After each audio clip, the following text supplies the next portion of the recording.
सुतं देवं कंसचाणूरमर्दनं देवकी परमानन्दं कृष्णं वन्दे जगद्गुरु गुरुर्ब्रह्मा गुरुर्विष्णु गुरुर्देवो महेश्वर गुरुर्साक्षात् परब्रह्म तस्मै श्री गुरुवे नमः। नारायणं नमस्कृत्यं नरं चैव नरोत्तमं देवीं सरस्वती व्यासं ततो जयमुदीरयेत् ततो जयमुदीरयेत्।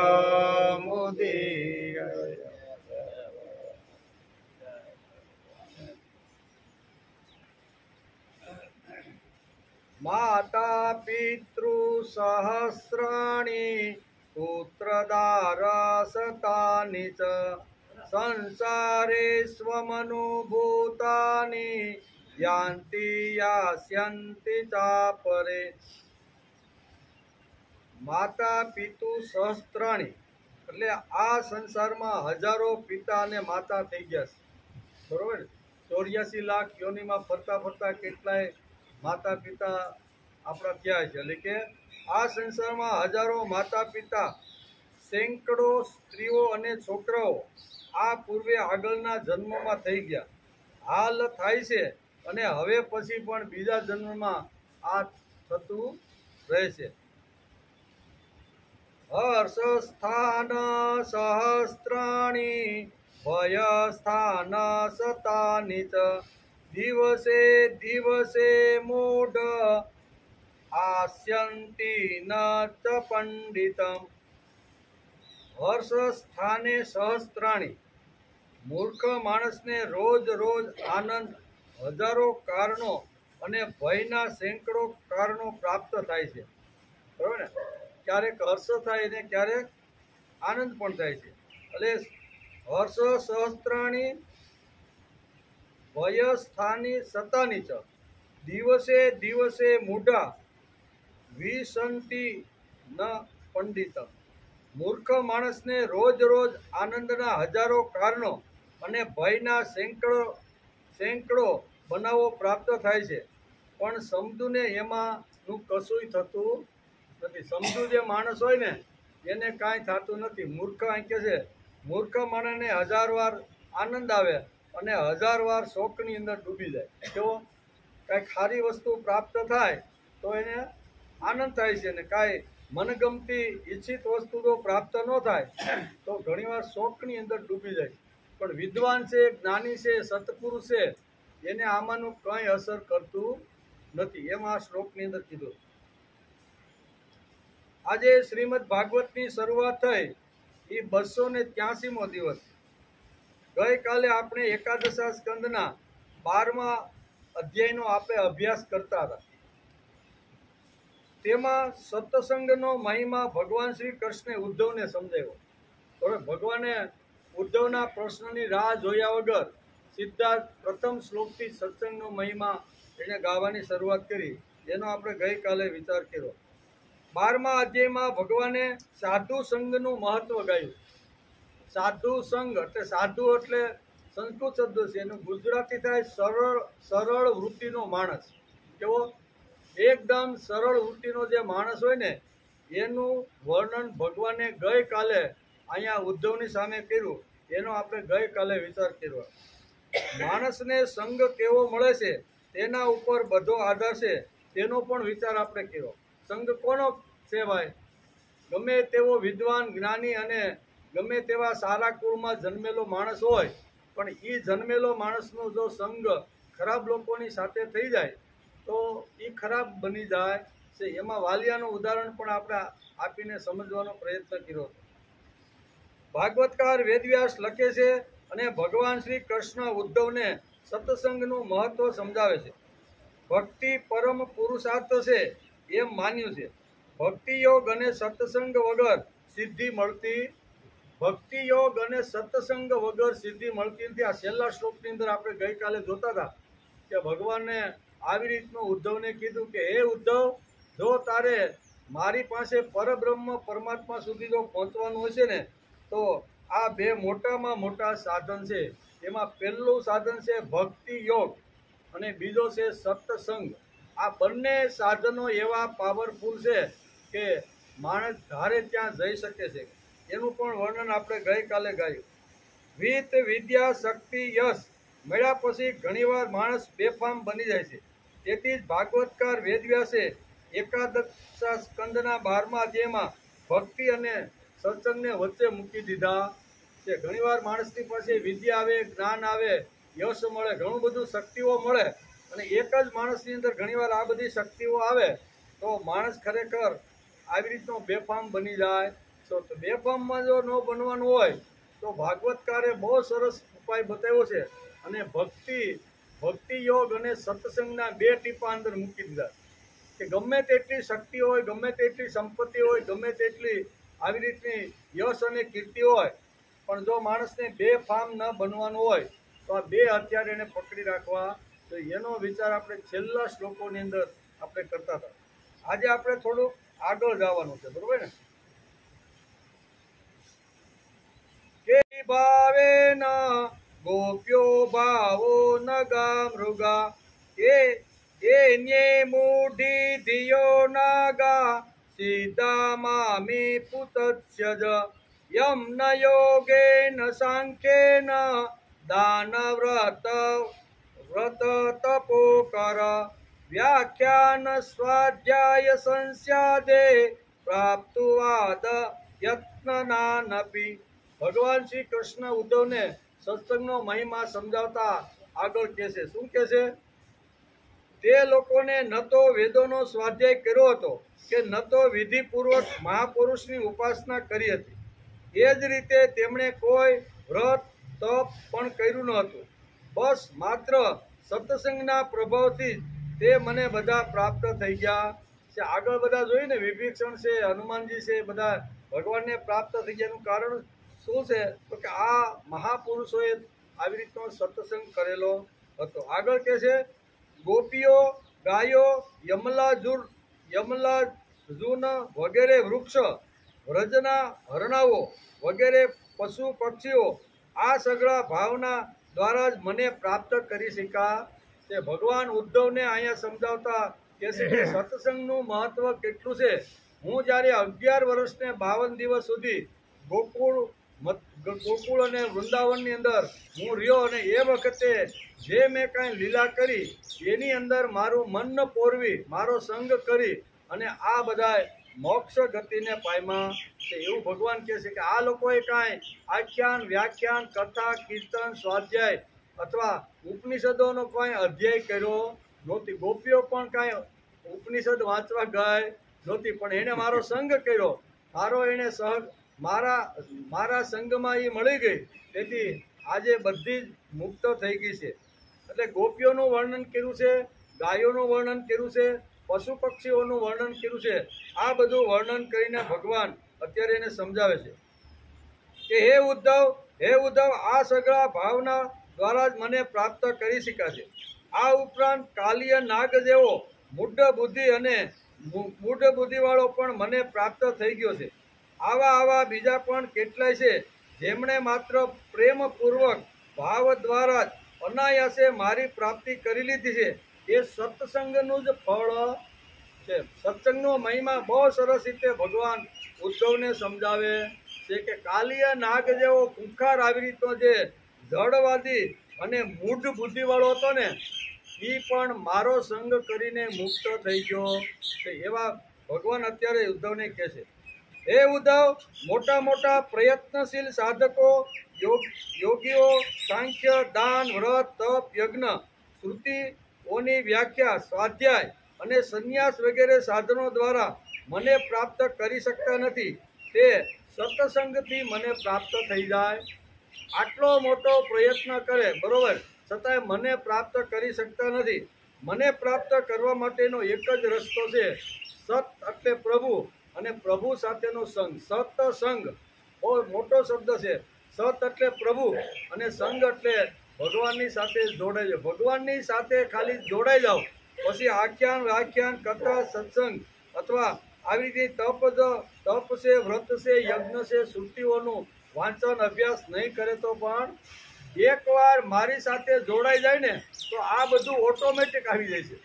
પછી એના માટે એને પ્રયત્ન કરવો પડતો નથી. એકવાર જે મહાપુરુષો મારી સાથે જોડાઈ ગયા છે, એને કોઈ શાસ્ત્રનો અભ્યાસ કર્યો નથી, પણ એ જ્યારે સમાજની અંદર ફરતા હોય અને લોકોની પાસે જ્યારે જ્ઞાનની વાતો કરતા હોય ત્યારે આપણે થાય કે આ લોકો ક્યાં ભણવા ગયા છે.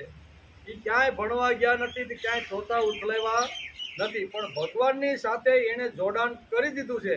તેથી ભગવાન જ અંદરથી, ભગવાન જ આવી વાણી એના મોઢે બોલાવતા રહેલા છે. તેથી અહીંયા સત્સંગનું મહત્વ અહીંયા વેદવ્યાસે લખ્યું છે અને ભાગવતકાર આવી રીતના વેદવ્યાસ કહે છે અને ભગવાન ઉદ્ધવને સમજાવે છે કે હે ઉદ્ધવ, મોટા મોટા પ્રયત્નશીલ સાધનો દ્વારા મને પ્રાપ્ત કરી શકતા નથી. તે સત્સંગથી મને પ્રાપ્ત કરી લે છે. પરંતુ સત્સંગ દ્વારા હું ખૂબ જ સુલભ થઈ જાઉં છું. સત્સંગ દ્વારા હું ખૂબ જ સુલભ થઈ જાઉં છું. હે ઉદ્ધવ, જે સમયે અક્રૂરજી બલરામ ભૈયા સાથે મને વ્રજમાંથી મથુરા લઈ આવ્યા, તે સમયે ગોપીઓનું હૃદય અત્યંત પ્રેમને કારણે મારા અનુરાગના રંગમાં રંગાયેલું હતું. મારા વિયોગના તીવ્ર વ્યાધિથી તે એટલી વ્યાકુળ થઈ ગઈ હતી કે મારા સિવાય બીજું કંઈ વસ્તુ અને એને કોઈ વસ્તુ સુખદ લાગતી નહોતી. અક્રૂરજી જ્યારે અહીંયા મથુરામાંથી જ્યારે અમને બે ભાઈઓને લેવા માટે આવ્યા, ગોપીઓને ખબર પડી કે કૃષ્ણ અને બલરામ તો અત્યારે અક્રૂરજી કાકા એને મથુરા લઈ જાય છે, ત્યારે ગોપીઓને મનની અંદર એટલું વેદવ્યાસ લખે છે અને ભગવાન પોતે જ અત્યારે પોતાના સ્વમુખે કહે છે કે ગોપીઓનો એટલો મોટો વિરહ હતો કે હું ગોકુળ છોડી અને મથુરામાં જાઉં છું તો એ એનાથી સહન થતું. મારા અનુરાગની અંદર એટલી તલ્લીન થઈ ગયેલી હતી કે મારા વગર જીવી શકે એમ નહોતી. એમ કે તમે જાણો છો કે હું માત્ર તેમનો પ્રિય કરશું. જ્યારે હું વૃંદાવનમાં હતો ત્યારે તેમણે ઘણી રાત્રિઓ તે મહારાસની રાત્રિઓ તેમણે અડધા ક્ષણની જેમ વિતાવી હતી. પરંતુ હે પ્રિય ઉદ્ધવ, મારા વિના એ જ રાત્રિનો એક એક ક્ષણ એક એક કલ્પ જેવો એને થવા. હું જ્યારે ગોકુળ છોડીને જ્યારે આવી રીતનો મથુરામાં આવ્યો અને મારા વિરહની અંદર ગોપીઓ રડી રડીને આવી રીતની થઈ ગઈ હતી, એ એક એક ક્ષણ એને એક એક કલ્પ જેવી લાગવા માંડી. અત્યારે મારો વિરહ સહન કરતી નથી અને હું ગોકુળ છોડીને મથુરામાં આવ્યો તો એક એક ક્ષણ એને એક એક કલ્પ જેવડી સમય જાતો નહોતો. પણ એણે પછી નક્કી કર્યું કે ભલે શરીરરૂપી કૃષ્ણ ગોકુળ છોડીને ભલે મથુરામાં ગયા, પણ અમારા મનમાંથી તો એ જવાનો નથી. અમે મનની અંદર, હૃદયની અંદર એવું એને સ્થાન આપી દીધું છે. એ ભલે શરીર રૂપે ગમે ત્યાં આડોહળો ફરે, પણ અમારા હૃદયના સિંહાસન ઉપર અમે બેસાડી દીધો છે. એટલે મારો સંગ એને હૃદયની સાથે બેઠેલા અંતર્યામી સાથે કરી લીધો. તેથી એને કોઈ પ્રકારની અગવડ પડી નહીં. આ સંઘનું મહત્વ ભગવાન ઉદ્ધવને સમજાવે છે. તમે જાણો છો કે હું એકમાત્ર તેનો પ્રિય કરશું. જ્યારે વૃંદાવનમાં હતો ત્યારે તેમણે ઘણી રાત્રિઓ તે મહારાજની રાત્રિઓ અડધી ક્ષણ વીતી હોય એવું એને લાગતું હતું. તે ગોપીઓને મારામાં એવો અકૂટ પ્રેમ બેસી ગયો હતો અને તેમની બુદ્ધિ મારામાં એવી સ્થિર થઈ ગઈ હતી કે મારા સિવાય અન્ય કાંઈ પણ તેમની સ્મૃતિમાં રહ્યું. હું એની બુદ્ધિમાં ને એ મારી બુદ્ધિમાં એવા ફિટ થઈ ગયા હતા કે એકાબીજાની બુદ્ધિમાંથી આવી રીતનો નિવૃત્ત થવા માંગતા નહોતા. વાત પણ ખરી છે. જે વખતે આપણે શું કહેવાય દસમા સ્કંદનો અભ્યાસ કરતો હતો અને ભગવાનની અનેક પ્રકારની લીલાઓનો આપણે ખૂબ મોટો અભ્યાસ કર્યો. એની અંદર ભાગવતકાર વેદવ્યાસ લખે છે કે ઘણીવાર વૃંદાવનમાંથી ગોકુળમાંથી ગોપીઓ સવારમાં જ્યારે ગાયો દોય મહી દૂધ અને માખણ વેચવા માટે જ્યારે મથુરામાં જાય છે ને, ત્યારે મથુરાની ગોપીઓને આ માખણ લ્યો, તમે દૂધ લ્યો, તમે કોઈ મિશ્રી લ્યો, એ કહેવાને બદલે અહીંયા ગોપીઓ એવું જ કહેતી હતી કે વિક્રેતુ કામા કિલગોપ કન્યા મુરારી પાદાર્પિત ચિત્તવૃત્તિ દધ્યાધિકમ મો વસાદ ઓસદ ગોવિંદ દામોદર માધવે. આટલી ગોપીઓ મારા મનની અંદર એટલી બધી આવી રીતની થઈ ગઈ હતી, એના મનની અંદરથી મને દૂર કરી શકતી નહોતી. તેથી મથુરામાં જાય, ગલીએ ગલીએ બેસે, દૂધ દહીં આપતી જાય, પણ શું બોલે છે? ગોવિંદ દામોદર માધવેતી. કોઈ દામોદર લ્યો, કોઈ ગોવિંદ લ્યો, કોઈ માધવ લ્યો, કોઈ મુરારી લ્યો. અમે મુરારીને લઈને વેચવા માટે આવી છે.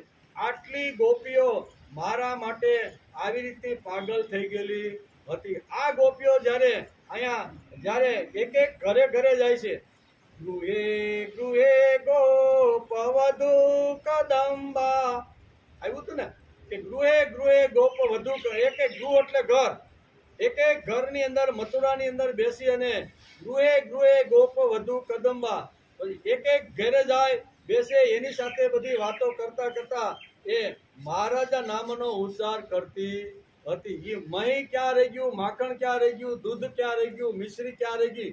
વેચવા માટે તો આ બધી ગાયોમાંથી જે વસ્તુ બને એ બધી લઈને ગયા હતા, પણ એના મનમાં ફક્ત મારું જ ચિંતન, મારું જ રટણ ચાલતું હતું. તેથી અક્રૂરજી કાકા જ્યારે આ મથુરામાંથી જ્યારે ગોકુળમાં અમને બંને ભાઈઓને લેવા માટે આવ્યા, એટલી વિરહમાં ગોપીઓ પાગલ થઈ ગઈ હતી. અને પછી એણે નક્કી કરી લીધું, શરીરથી ભલે ગમે ત્યાં જાતો હોય, પણ અમે તો એના હૃદય સિંહાસન ઉપર બેસાડી દીધો છે, અમારા મનની અંદર બેસાડી દીધો છે. બરોબર? આવું ગોપીઓને થતું હતું. એમ કરીને ઉદ્ધવને અહીંયા ભગવાન પોતે જ કહે છે કે સંઘનું મહત્વ કેટલું છે. ગોપીઓનો સંગ ભગવાન કૃષ્ણ સાથે થયો તો હજારો વર્ષ પછી પણ ભગવાનની સાથે ગોપીઓના નામ જોડાઈ ગયા. બરોબર ને? નકર એ કોઈ જગ્યાએ વેદોનું અધ્યયન કરવા ગઈ નહોતી, કોઈ જગ્યાએ મોટા મોટા પુસ્તકને થોથા એને કાંઈ ઉથલાવ્યા નહોતા, કોઈ મોટો એવો કોઈ અભ્યાસ કર્યો નહોતો, પણ છતાંય હજારો વર્ષ પછી ભગવાનનું નામ આવે એટલે ગોપીઓનું નામ આવે ને આવે. આ સત્સંગનું મહત્વ છે એમ ભગવાન ઉદ્ધવને બહુ સારી રીતે સમજાવે છે. સત એટલે પ્રભુ અને સંગ એટલે જોડાઈ જવું. ભગવાનની સાથે જે જીવ જોડાઈ જાય છે ને, એનાથી વધારે મને ઉત્તમ કોઈ પ્રિય નથી. પછી ગમે તેવો જ્ઞાની હોય, ગમે તેવો યશ અને કીર્તિ મેળવી હોય, ગમે એટલો ધનવાન હોય, ગમે તેટલું એને પ્રાપ્ત કર્યું હોય, પણ એ જો મારી સાથે જોડાયેલો ન હોય તો એ મને ગમતો નથી. મને પ્રિય કોણ છે? તો આ બધું વર્ણન ભાગવતકાર અહીંયા બહુ સરસ રીતે લખે છે અને ભગવાન ઉદ્ધવને આ રીતે સમજાવે છે. તે ગોપીઓનો મારામાં એવો અકૂટ પ્રેમ હતો અને તેમની બુદ્ધિ મારામાં એવી સ્થિર થઈ ગઈ હતી કે મારા સિવાય અન્ય કોઈ પણ એની સ્મૃતિમાં હતું જ નહીં. એટલે કહે છે ને, મથુરામાં જાય ને તો ગોપીઓના મનમાં મારા સિવાય બીજું કાંઈ રટણ હતું નહીં. ગોવિંદ દામોદર માધવેથી વેચવા જાય છે માખણ મિશ્રી, પણ એને મને મનની અંદર રાખીને મારું જ નામ, મારા જ આવી રીતનું વિસ્તાર કરતી હતી. અનન્ય આસક્તિથી બંધાયેલી બુદ્ધિવાળા ગોપીજનો પોતાના દેહને વિસરી જતા તેમજ સમીપ કે દૂર રહેલા પદાર્થોને પણ જાણતા ન હતા. જેમાં મુનિઓ સમાધિમાં સર્વ કંઈ ભૂલી અને ભગવાન સાથે એક જ રસ તન્મય થઈ જાય છે. નદીઓ જે રીતે સમુદ્રમાં ભળીને પોતાનું નામ મિટાવી દે છે, નામ રૂપ છોડી દે છે, તે જ પ્રમાણે ગોપીઓ અને ગોવાળો મારા એક ભાવે સ્થિત થઈ અને પોતે પોતાનું નામ મિટાવી દે અને મારી અંદર જ આવી રીતનું સમર્પિત કરી દીધું હતું. એટલે મને સમર્પિત જે થઈ જાય છે ને, એના બધાની જવાબદારી બધી પછી મારી આવી જાય છે. એ ઉદ્ધવ, તે ગોપીઓમાં ઘણી તો એવી હતી કે જે મારા વાસ્તવિક સ્વરૂપને જાણતી નહોતી. હું વાસ્તવિક કેવી રીતનો છું, મારું વાસ્તવિક સ્વરૂપ કેવું છે, એ ગોપીઓ જાણતી નહોતી. એવું આ ભાગવતકાર વેદવ્યાસ લખે છે કે એ ગોપીઓ આવી રીતની જાણતી ન હતી, સમજતી નથી. તેમનો જારનારી જેવો અનન્ય આર્તભાવ હતો. તે સાધનહીન સેંકડો હજારો અબળાઓએ માત્ર મારા સંગ મારા સત્સંગના પ્રભાવથી જ મુજબ પરબ્રહ્મ પરમાત્માને આ બધી ગોપીઓને ગોપો કીધું કે ભાઈ અત્યારે રાત્રિના સમયમાં તું ક્યાં હાલી, તને અમે ઘરમાંથી જવા દેવાના નથી. એમ કરીને આખી રાત્રિ ગોપીઓ, ઘણી બધી ગોપીઓ એવી હતી કે જેણે મારો સંગ કરી શરીરથી મારી સાથે રાસ રમી શકી નહોતી, પણ જે આવી રીતની સ્વતંત્ર રીતે નાદ સાંભળીને મારી પાસે આવી એ તો મારા રાસમાં સહભાગી બની, પણ જે મારી અંદર મન પોરવીને મારા સુધી આવવાનો પ્રયત્ન કરતો હતો તો કોઈ બાપે રોક્યા, કોઈ પતિએ રોક્યા, કોઈ ભાઈએ રોક્યા. તો આવી ઘણી બધી ગોપીઓ જે હતી ને એ ઘરની અંદર પુરાઈ રહેલી હતી. મનની અંદર એમ જ હતું કે ઘણી ગોપીઓ ભગવાન કૃષ્ણની સાથે સહદેવે આવી રીતના રાસ લેશે અને હું ત્યાં જઈ શકી નથી. એટલે મનની અંદર તો એને કૃષ્ણને જે ફિટ કરી દીધા હતા. આવું અહીં કહે છે કે જે મને પ્રત્યક્ષ રીતે આવી રીતના જે શરદ પૂનમનો રાસ છે એમાં સાથે રહી શકી નહોતી, પણ મનથી ભલે ઘરની અંદર એને પતિએ, પિતાએ કે ભાઈએ પૂરી દીધી કે આવી રાત્રિના સમયમાં સ્ત્રીએ એકલું જવાય નહીં. ઘણું બધું લોજિક સમજાવીને ઘરના ખૂણામાં બેહાડી દીધી, પણ ઘરના ખૂણામાં બેઠા બેઠા પણ એ સ્મરણ તો ભગવાન કૃષ્ણનું જ કરતી. વૃંદાવનમાંથી જવા ન દીધી, તેથી એની સામે યમુનાનો કિનારો આવ્યો.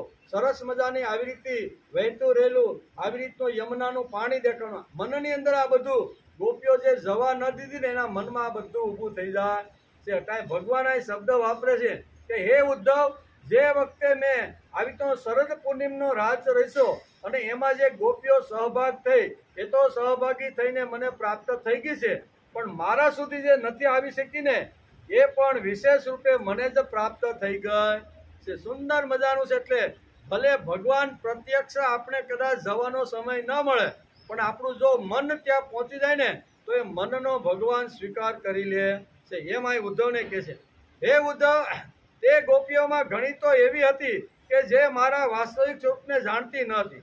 તે કેવળ મને તેમનો પ્રિય જ સમજતી હતી. તેમનો ઝારનારી જેવો અનન્ય આર્તભાવ હતો.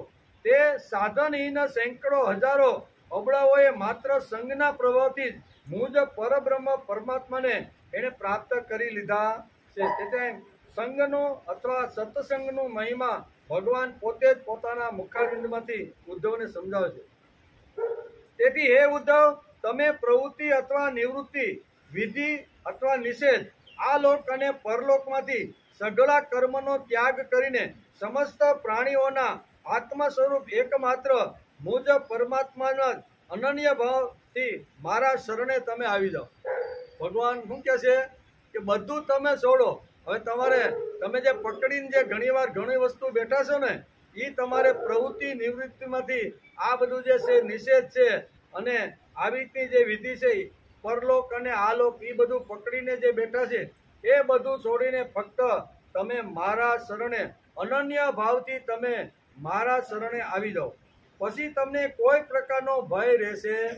એકવાર મારું શરણ તમે સ્વીકારી લીધું પછી તમને કોઈ પ્રકારનો ભય રહેવાનો નથી. તેથી અહીંયા ભગવાન શરણ લેવાનું કોનું? ભગવાનનું. ભગવાન ગમે તેવો આપણો ભય હોય, ગમે તેવી અગવડ હોય, પણ એકવાર ભગવાનની સાથે સંગ જોડી દો, ભગવાનની સાથે સંબંધ બાંધી દીધો, ગમે તેવી અગવડ, ગમે તેવું ભયાનક વાતાવરણ હોય ને તો એમાં પણ ભગવાન માણસને ઉગારી લે છે. પણ શરણ ભગવાનનું લેવું જોઈએ. એમ ઉદ્ધવ કહે છે કે પ્રવૃત્તિ નિવૃત્તિની બધું છોડો. હવે બરોબર, તમારા જે કાંઈ પ્રશ્ન છે એને હવે તમે નિવૃત્તિ કરાવો અને એક જ તમારા મનની અંદર એક જ વાત હોવી જોઈએ. અને તમે મારું શરણ લઈ લેશો ને તો તમને જે ભય છે કે તમારા ગયા પછી અમારું શું થશે, આ મોટો પ્રશ્ન ઉદ્ધવને હતો. ભગવાનને કહે છે સહદેવે અમારી સાથે હતા ને ત્યારે હારે ખૂબ રેમા જેમાં ઘણી બધી આવી રીતે નાની મોટી વાતોમાં સાથે રહ્યા છીએ, પણ હવે તમે આ શરીર છોડીને જાઓ છો તો હવે હું નિર્ગુણ નિરાકારની ઉપાસના કઈ રીતે કરી શકીશ? આ એનો પ્રશ્ન હતો. એના જવાબથી આપણે ભાગવતની અહીં શરૂઆત થઈ છે અને એમાં જ ભગવાન આ બધું એના જે પ્રશ્નો છે ને એનું નિરાકરણ ભગવાન એક પ્રશ્નનું, ઉદ્ધવના પ્રશ્નનું નિરાકરણ કરતા રહ્યા છે. તેથી કહે છે અહીંયા તમે બધું છોડીને મારા શરણે આવી જાઓ, બરોબર. મામેકમ શરણમ વ્રજ, બધું અહીં આપણે કાલે વિચાર કરતા હતા ને કે સર્વ ધર્મ પરિત્યજ્ય મામેકમ શરણમ વ્રજ, એક જ મારું તું શરણ લઈ લે. બધા તારા જે આ ધર્મો છે ને એ એક બાજુએ મૂકીને મારા શરણે તું આવી જા. તાને પાપમાંથી મુક્તિ કરાવવાની જવાબદારી મારી છે. આ તને હું સત્ય વસ્તુ કહું છું. આવું ભગવાને જેમ ગીતામાં કીધું એ જ વાત અહીંયા ભગવાન ઉદ્ધવને અહીંયા એકાદશા સ્કંદની અંદર 12મા અધ્યાયના અહીંયા 14મા શ્લોકની અંદર આ જ વાત એને સમજાવે. બે એક જ, ગીતા પણ એ જ કે છે અને શ્રીમદ ભાગવતની અંદર એકાદશા સ્કંદના 12મા અધ્યાયના 14મા શ્લોકમાં પણ ભગવાન આ જ વાત સમજાવે છે. ઉદ્ધવજીએ પ્રશ્ન પૂછ્યો, ઉદ્ધવજી પાસે કે ઉદ્ધવજીએ કહ્યું કે હે યોગેશ્વરના પણ ઈશ્વર, તમે કેવા છો? યોગેશ્વરના પણ ઈશ્વર, ઈશ્વરના પણ તમે ઈશ્વર છો, ઈશ્વર છો. આપની અમૃત વાણી, અમૃત તુલ્ય વાણી સાંભળતા મને તૃપ્તિ થતી નથી. આમ તો હું આપનો ઉપદેશ સાંભળી રહ્યો છું, પરંતુ એનાથી મારા મનનો સંદેહ દૂર થતો નથી. ઉપદેશ તો તમે મને બધો આપી રહ્યા છો, પણ મારો સંદેહ હજી દૂર થતો નથી. મારે કર્મ કરવું જોઈએ કે નહીં, મારો સંદેહ હજી છે. હજી મારો સંદેહ મનની અંદર આ જે ઘૂમે છે ને મારો પ્રશ્ન, કે મારે કર્મ કરવું જોઈએ કે કર્મથી મારે નિવૃત્ત થઈ જવું જોઈએ. મને જે કર્મ કરવાનો જે સ્થાન મળ્યું છે એ સ્થાન ઉપર રહીને મારે કર્મ કરવું જોઈએ કે એ સ્થાન છોડીને હિમાલયમાં જઈ અને ભગવો વસ્ત્ર ધારણ કરીને તમારું સ્મરણ કરવું. આ સંશય મારા મનની અંદર હજી છે. એ સંશય હજી મારા મનમાંથી જાતો નથી. આવો પ્રશ્ન અત્યારે કરે છે. મનનો સંદેહ દૂર થતો નથી. મારે કર્મ કરવું જોઈએ કે નહીં, આ વિષયમાં મારી બુદ્ધિ ભ્રમિત થઈ રહી છે. કેવું? આ વિષયની અંદર મારી બુદ્ધિ ભ્રમિત થઈ રહી છે. તેથી કૃપા કરીને મને સારી રીતે સમજાવો કે મારે કર્મ કરવું કે મારે કર્મમાંથી નિવૃત્તિ લેવી. બહુ સરસ પ્રશ્ન અત્યારે અહીંયા ઉદ્ધવ ભગવાનને પૂછી રહ્યા છે. કોને પૂછે છે? તો કે યોગેશ્વરના જે યોગીઓના જે ઈશ્વર છે એને અત્યારે પ્રશ્ન પૂછે છે.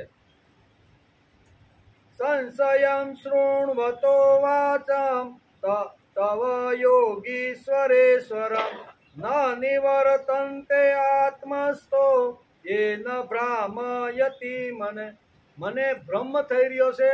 મારું મન અત્યારે ગૂંચવાઈ રહ્યું છે. મારું મન નક્કી કરી શકતું નથી કે મારે પ્રવૃત્તિમાં રહેવું કે નિવૃત્તિમાં, કર્મથી મારે નિવૃત્ત થવું કે કર્મમાં મારે જોડાઈ રહેવું. આ મારા મનમાં હજી નક્કી થતું નથી. મારું મન અત્યારે ભ્રમિત શબ્દ વાપર્યો છે વેદ, કે મારું મન અત્યારે ભ્રમિત થઈ રહ્યું છે. આ ભ્રમમાંથી ઉગાડવાની તાકાત ફક્ત તમારી અંદર છે. મારો ભ્રમ ફક્ત તમે જ દૂર કરી શકો એમ છો. તેથી હે યોગીઓના ઈશ્વર, તમે મારા પ્રશ્નનો તમે જવાબ આપો. આમ ઉદ્ધવ પ્રશ્ન કરે છે. શ્રી ભગવાન ઉવાચ સ એષ જીવો વિવર પ્રસૂતિ પ્રાણેન ઘોષેણ ગુહા પ્રવિષ્ટમ મનોમયમ સૂક્ષ્મનુપેત્ય રૂપમ માત્રા સ્વરોવર્ણ ઇતિ સ્વતિષ્ઠ યથા નલકે નીલબંધુરુષ્મા બલેન દારુણ્યમિતિ ચ્યમાન અણુ પ્રજાતો હવિષા સમિધ્યસે તથૈવ મે વ્યક્તિહિમવાણી. ભગવાન બહુ સરસ અહીંયા ઉદ્ધવને પોતાના પ્રશ્નનો જવાબ આપતા કહે છે કે હે મારા પ્રિય ઉદ્ધવ, શું કહે છે અહીંયા પ્રિય શબ્દ વાપરો, કે હે મારા પ્રિય ઉદ્ધવ, એકમાત્ર પરમેશ્વર જ વિશ્વના રૂપમાં છે.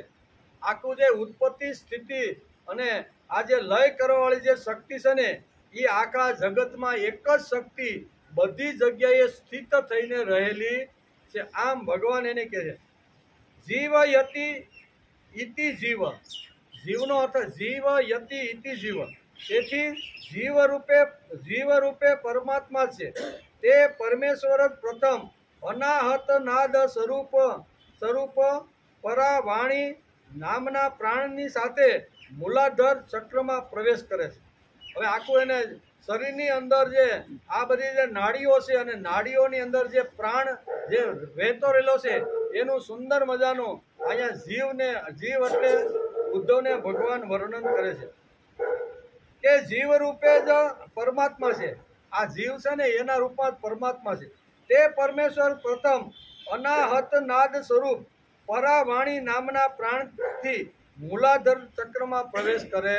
પેલો ક્યાં પ્રવેશ કરે? તો કે મૂલાધાર ચક્રમાં એ પ્રવેશ કરે છે. પછી મનોમય રૂપને મનથી ગ્રહણ કરીને મણિપૂરક ચક્રમાં એટલે કે પશ્યતી, બરોબર ને, પેલા આવી રીતની મૂલાધાર અને પછી મણિપૂરક ચક્રમાં પશ્યંતી નામથી વાણીનું સૂક્ષ્મ રૂપ ધારણ કરે છે. તથા કંઠમાં રહેલા વિશુદ્ધ નામના ચક્રમાં આવીને મધ્યમાં રૂપ ધારણ કરે છે. ત્યાર પછી મુખમાં આવીને અકાર આદિ માત્ર સ્વર વર્ણ આદિના સ્વરૂપમાં વૈખરી વાણીનું સ્થૂળ રૂપ ધારણ કરે. એક શબ્દ જો આપણે બોલવાનો હોય, માનો કે આપણે ટ બોલવાનો છે, બરોબર, તો ટ બોલતી વખતે ટ ને કેટલી જગ્યાએથી પસાર થવું પડે છે ત્યારે વૈખરી વાણી જીવ ઉપર આવીને ટ બોલાય છે. એનું વર્ણન ભગવાને બહુ સરસ રીતે અહીં કર્યું છે કે વૈખરી જે વાણી છે ને એ પરબારી માણસના મનમાં આવીને બોલી શકાતી નથી, પણ એ ઘડીના છઠ્ઠા ભાગની અંદર જ્યાં જ્યાં જવાનું હોય છે ને એ ઘડીના છઠ્ઠા ભાગની અંદર ત્યાંથી એ પ્રક્રિયા શરૂ કરી અને મુખની અંદર આવીને વૈખરી વાણી બની જાય છે. વૈખરી વાણીનું સ્થૂળ રૂપ ધારણ કરે છે. આ પ્રમાણે શબ્દ બ્રહ્મના રૂપમાં પરમાત્માની જ અભિવ્યક્તિ માનવી જોઈએ. શબ્દ જે નીકળે છે ને એ પરમાત્માની અભિવૃદ્ધિ છે. એમ અત્યારે ભાગવતકાર વેદવ્યાસ લખે છે અને ઉદ્ધવને ભગવાન સમજાવે છે. જે પ્રમાણે આકાશમાં અગ્નિ ઉષ્મા અને વિદ્યુતના રૂપમાં સ્થિત છે તેને જ્યારે બળપૂર્વક મંથન કરીને લાકડામાં પ્રગટાવવામાં આવે છે તો પહેલા તણખા થાય છે. આપણે બધાને ખબર છે કે બિલોરી કાસ હોય, ઉનાળાના દિવસો હોય અને ઘણીવાર આપણે બાકસ ઘેરે ભૂલાઈ ગયું હોય અને વાડીએ રોંઢાનો ચા બનાવવાનો હોય તો શું કરે? ખિસ્સામાં બિલોરી જો કાસ હોય ને તો સૂર્ય સામે રાખે અને નીચે થોડો કચરો રાખી અને એના ઉપર એ લાઇટ જે કરે તો એ હળગે કે ન હળગે? આ વર્ણન કરે છે કે જે પ્રમાણે આકાશમાં અગ્નિ ઉષ્મા અને વિદ્યુતના રૂપમાં સ્થિત છે તેને જ્યારે બળપૂર્વક મંથન કરીને લાકડામાં પ્રગટ કરવામાં આવે છે તો પહેલા તણખા થાય છે, બરાબર, આવી રીતે તણખા થાય છે. પરંતુ જ્યારે ઘી વગેરે હવિદ્રવ્ય નાખીએ ત્યારે તે અગ્નિ પ્રજ્વલિત થઈ જાય છે. શરૂઆતમાં તો ધીમો ધીમો તણખો નીકળતા 2-5 મિનિટે એની અંદર ધીમે ધીમે અગ્નિ પ્રગટ થાય છે. પણ જો એને જ્વાળાના રૂપમાં જો લાવવાની હોય તો એની અંદર ઘીનો છંટકાવ કરવો. જેવો ઘીનો છંટકાવ કરો, આહુતિ આપો તો એ અગ્નિ મોટું જ્વાળા રૂપ ધારણ કરે છે, પ્રજ્વલિત થઈ જાય છે. તે જ પ્રમાણે આ વાણી પણ સૂક્ષ્મ રૂપથી સ્થૂળ રૂપમાં પ્રગટ થાય છે. આ પ્રમાણે શબ્દ બ્રહ્મના રૂપમાં આ મારી જ અભિવ્યક્તિ છે. આ બધું જે કાંઈ શબ્દ બ્રહ્મની અંદર જે માણસ વૈખરી વાણી જે બોલે રૂપ છે. તેથી આપણે જે બોલીએ છીએ, જે આપણે કાંઈ ખાઈએ છીએ, ચાલીએ છીએ, આ બધાની અંદર ભગવાન વ્યાપ્ત થઈને રહેલો.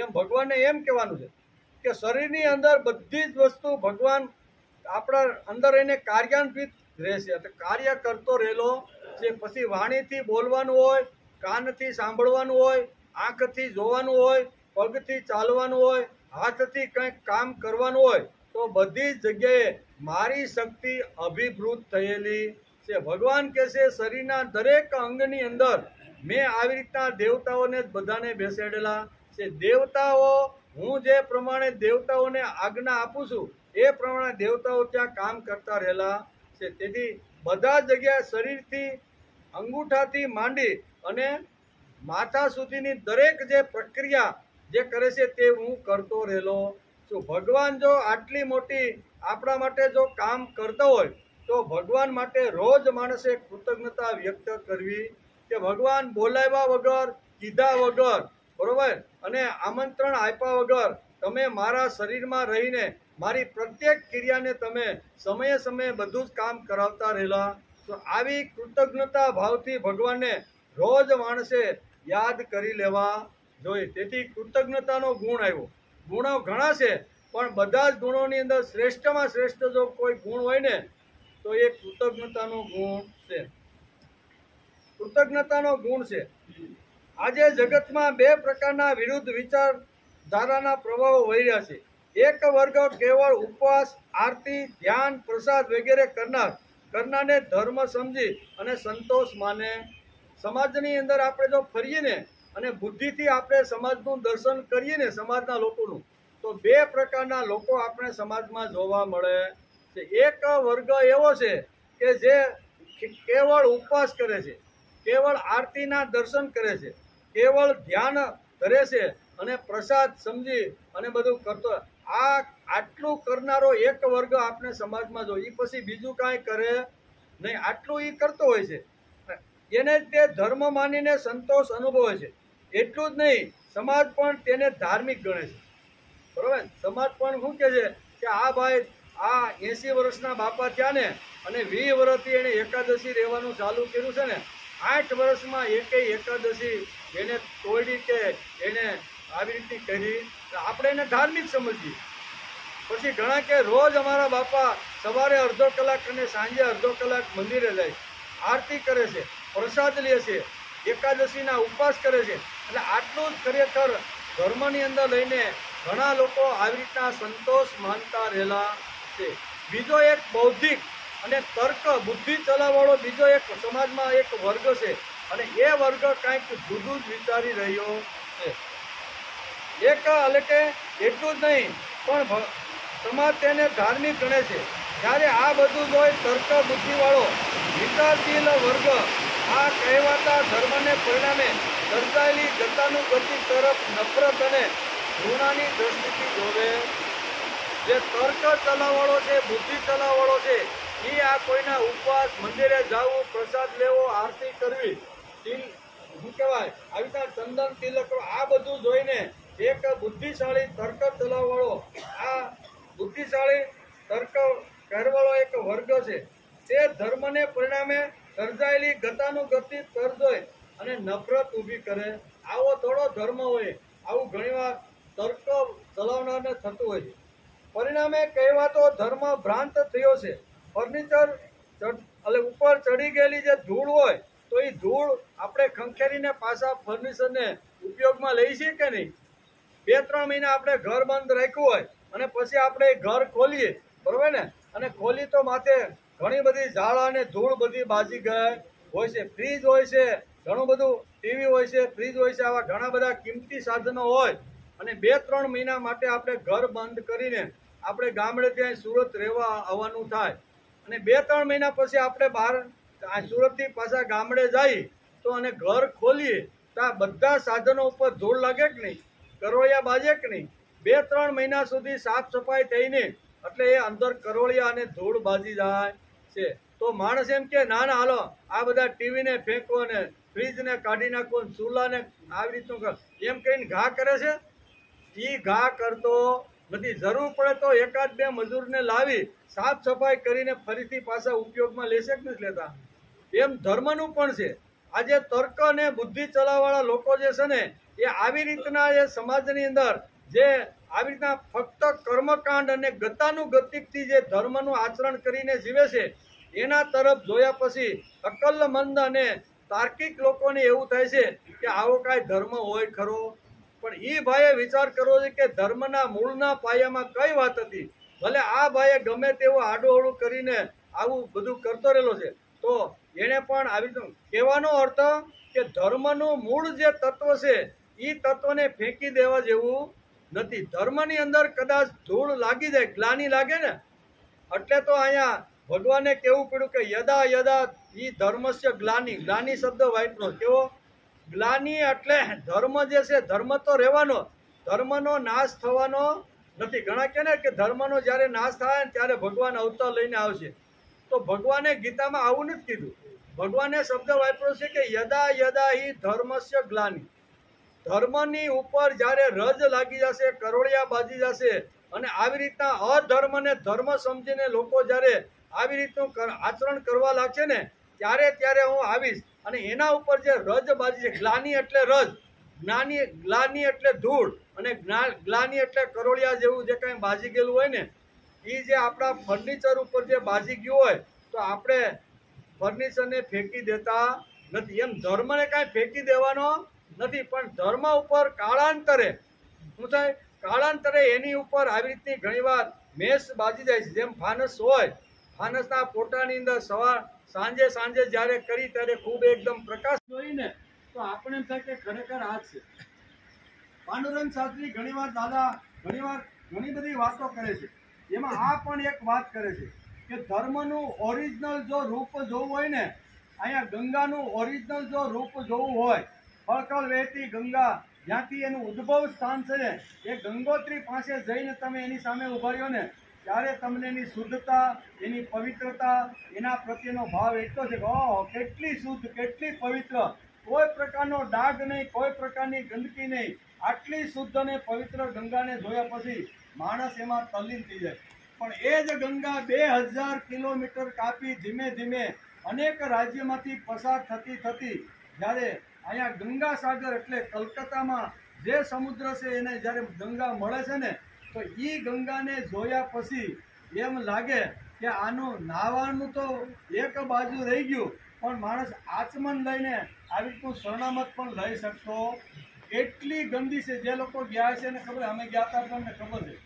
તો એ ગંગાનું પાણી પણ પી શકાય નહીં એવી ગંદકી છે. તો એ ગંગાને જોયા પછી લોકો એમ કે ગંગા અપવિત્ર છે, ગંગા અશુદ્ધ છે, ગંગા આવી છે. ગંગા પ્રત્યે ગમે તેવું બોલે, પણ શા માટે બોલે છે કે 2000 કિલોમીટર કાપીને ગંગા ખળખળ વહેતી જ્યારે અહીંયા ગંગા સાગરમાં આવે છે, અનેક લોકોએ ગટરના પાણી આવી રીતના ગંદા શહેરના પાણી બધા એની અંદર ભેગા કર્યા છે અને અનેક પ્રકારની હોડીઓ એની અંદર ક્રૂડવાળી કે તેલવાળી હાલે છે અને એને હિસાબે આ ગંગા ગંદકી થઈ ગઈ છે. તેથી એનું ઓરિજિનલ જો રૂપ જોવાનું હોય ને તો 2000 કિલોમીટર કલકત્તાથી પાછળ જવું પડે, હિમાલયમાં જવું પડે અને હિમાલયમાં જ્યાં ગંગાનું ઉદ્ભવ સ્થાન, ગંગા જ્યાંથી પ્રગટ થઈ છે ને એની પાસે જઈને બેસો તો ખબર પડે કે ગંગા કેટલી પવિત્ર છે. પણ આપણે તો આ બધું જોયા પછી એમ લાગે કે ધર્મ આવો છે, ભક્તિ આવી છે, અધ્યાત્મ બગડ્યો, ધર્મ બગડ્યો, બરોબર. પણ એ બગડ્યો એ વાત બરોબર છે, એની અંદર મેસ લાગી ગઈ છે. એની અંદર આવી તો યદા પ્રવૃત્તિ નિવૃત્તિ તારે લેવું મૂકવું, આ જે મનની અંદર ઘણી બધી તારી આ બધી વાતો છે ને એ બધું છોડીને એકવાર તું મારા શરણે આવી જા તો હું તને ભયમાંથી મુક્ત કરી. આ ઓરિજિનલ જો શબ્દો આપણે ભાગવતના જો વાંચીને તો ખબર પડે કે ભાગવતની અંદર ભગવાને ઠાંસીને તત્વજ્ઞાન ભરેલું છે. તેથી ઓરિજિનલ રૂપમાં જોવાનો પ્રયત્ન કરો છે.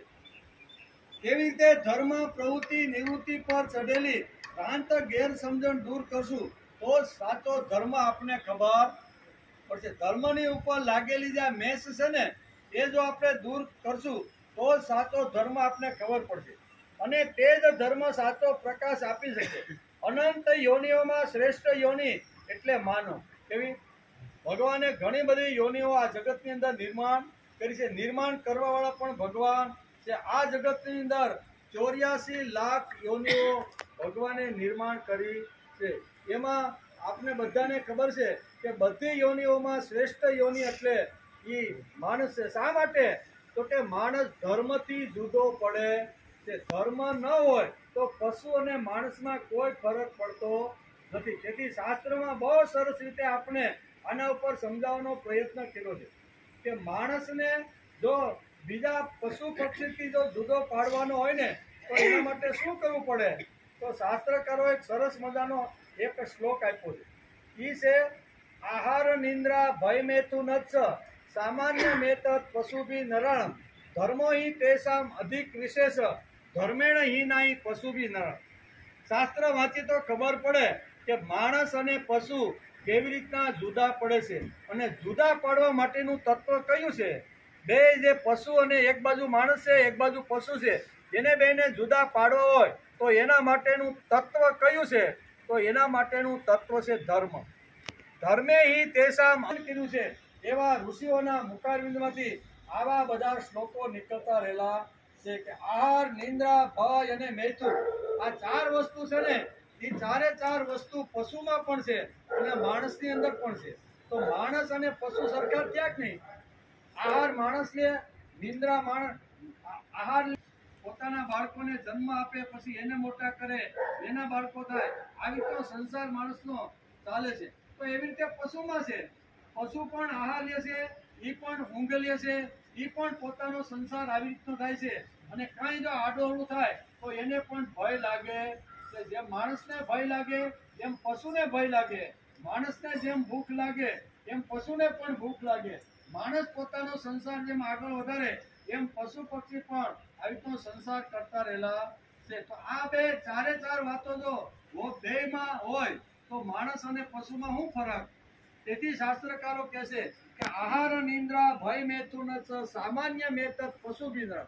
આ ચારે ચાર વસ્તુ ફક્ત જો આ બે પગના માનવીની અંદર ફક્ત આ ચાર જ વાતો હોય અને એનાથી આગળની કોઈ વાત જ ન હોય તો એને પશુ સમજવો જોઈએ. એના કરતા વિશેષ બીજું એની પાસે કાંઈ નથી. તેથી અહીં કહે છે કે શાસ્ત્ર આપને કહે છે કે ધર્મથી માણસ જુદો પડે. ધર્મો હિ તેષામ અધિક વિશેષ. બીજી કડીમાં શું લખ્યું? ધર્મો હિ તેષામ અધિક વિશેષ ધર્મેણ હિનાહિ પશુ નરાણ. ધર્મ વગરનો માણસ એ પશુ સમાન છે. તો કયો ધર્મ ભાઈ? પ્રશ્ન આપણે થાય ને કે ધર્મ વગરનો માણસ એ પશુ સમાન છે એવું શાસ્ત્રકારે તો આ શ્લોકની અંદર લખી નાખ્યું. પણ એના ઉપર આપણે વિચાર કરવો જોઈએ કે નહીં કે કયો ધર્મ અહીંયા શાસ્ત્રકારોએ માનવ જીવનમાં આવી રીતનો લાવવાનો કીધો છે. તો એ ધર્મનો બહુ સરસ રીતે અહીંયા શાસ્ત્રકારો આપણે ઉકેલ આપે છે. અને તે જ ધર્મ સાચો પ્રકાશ આપી શકશે. અનંત યોનિઓમાં શ્રેષ્ઠ યોનિ એટલે માણસની યોનિ છે. પરંતુ માનવને પ્રાણી સૃષ્ટિથી જુદું પાડનાર તત્વ કોઈ હોય ભાઈ આ કઈ રીતનું છે? આવી રીતે હણકીની પાછળ હું ઘોડો દોડાયો, હણકી પાણીમાં પડી ભરસક મૃત્યુ લાગી ગઈ. ચોમાહાના હિસાબે, વરસાદના હિસાબે જગ્યા થઈ જાય, પાછળ ઇન્ડિયા મોડાતી જાય અને આગળ એ હણકીને બીજા મળતી જાય. અનુભવી વિદ્વાનોને જોવા મળ્યો કે ભાઈ વસ્તુની મૃત્યુ એની નાભીમાં બધાય વૃદ્ધની અંદર એવી નાભીમાં પુષ્કળ માથું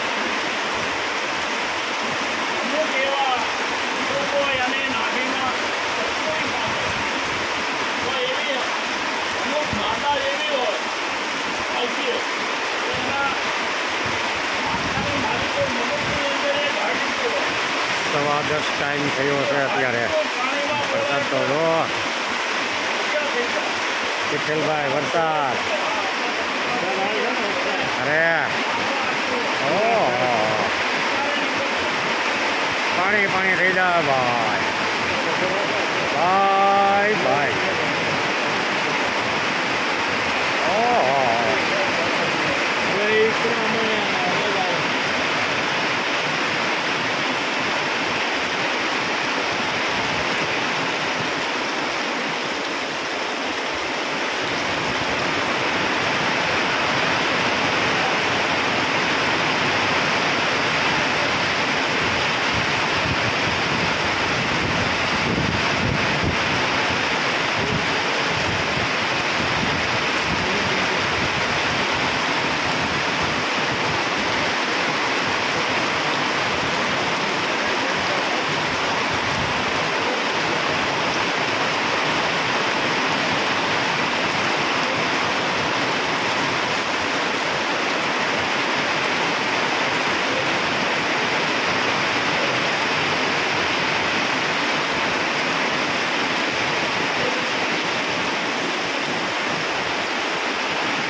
એમાં ઉદ્ધવનો જે કાંઈ પ્રશ્ન હતો અથવા ઉદ્ધવના મનમાં જે કાંઈ વાત હતી એ પછી ભગવાન એને કહે છે કે ભાઈ પ્રવૃત્તિ નિવૃત્તિ બધું કાંઈ છોડી અને એક વાર તો મારું શરણ લઈ લે.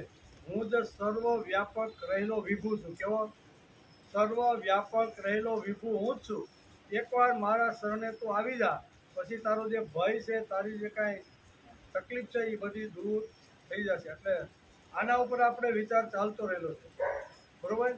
અને આ બધા શું કહેવાય, બધા તારો જે કાંઈ વ્યવહારિક જે કાંઈ વાતો છે એ બધાનો ત્યાગ કરીને એકવાર તું મારી પાસે આવી જા. આ બધી વાતોની અંદર ઉદ્ધવ અત્યારે કહે છે ત્યારે ભગવાન એને બહુ જ સરસ રીતે સમજાવે છે. ભગવાન કહે છે કે પરમાત્મા ત્રિગુણાત્મક બ્રહ્માંડ રૂપી કમળને ઉત્પન્ન કરનારા છે.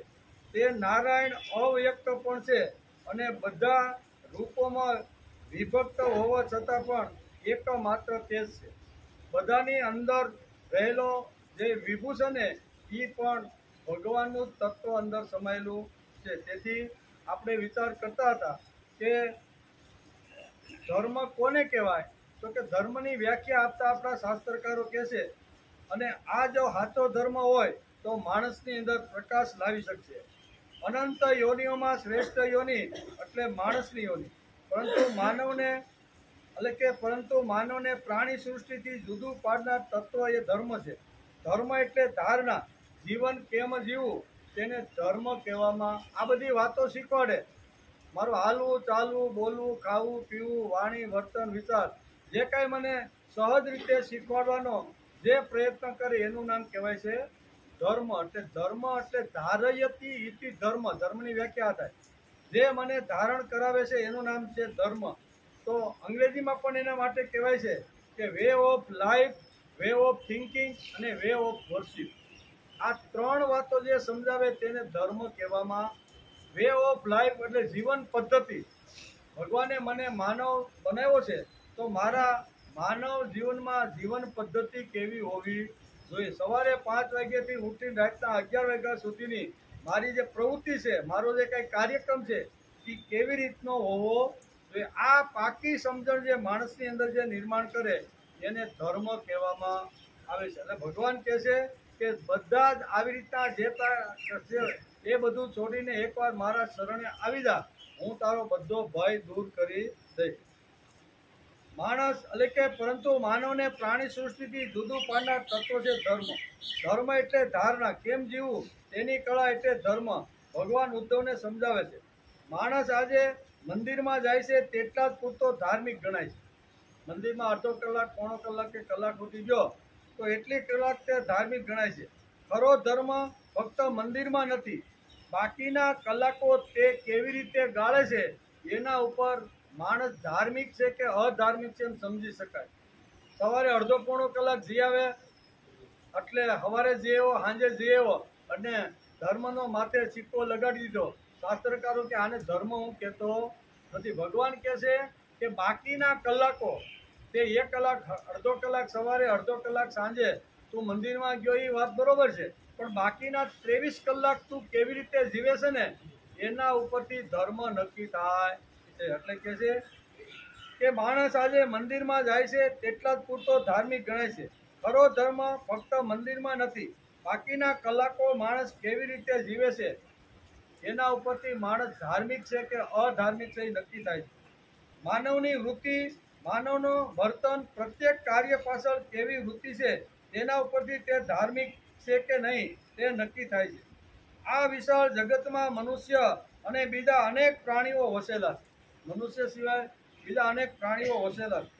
પરંતુ ભગવાને પોતાની સર્વશ્રેષ્ઠ રચના એવા માનવને વિશેષમાં મન અને બુદ્ધિ આપીને, વિચાર શક્તિ આપીને આ માનવની વિશિષ્ટ કિંમત વધારી દીધી છે. બધાની અંદર બધાને ભગવાને તો ઉત્પન્ન કર્યા છે, પણ માણસની કિંમત વધાર્યાનું કારણ તો કે ભગવાન આ પોતે જ ઉદ્ધવને કહેશે કે સમાજની અંદર મારા દ્વારા જ બધી આ સૃષ્ટિ ઉત્પન્ન થઈ છે અને ઉત્પન્ન થયેલી જે સૃષ્ટિ છે એમાં માનવ શ્રેષ્ઠ એટલા માટે છે કે મેં તેને મન અને બુદ્ધિ આ બંને આપીને વિશેષ એક શક્તિઓ આપેલી છે. તેથી જ વિચારપૂર્વક જીવન જીવનાર માણસને જ ખરા અર્થમાં માનવ કહી શકાય. કેવળ માનવ શરીર મળ્યું, આકાર મળ્યો એટલે કંઈ આપણે માનવ બની જતા માનવ શરીરનો આકાર મેળવ્યો એટલે આપણે કાંઈ માનવ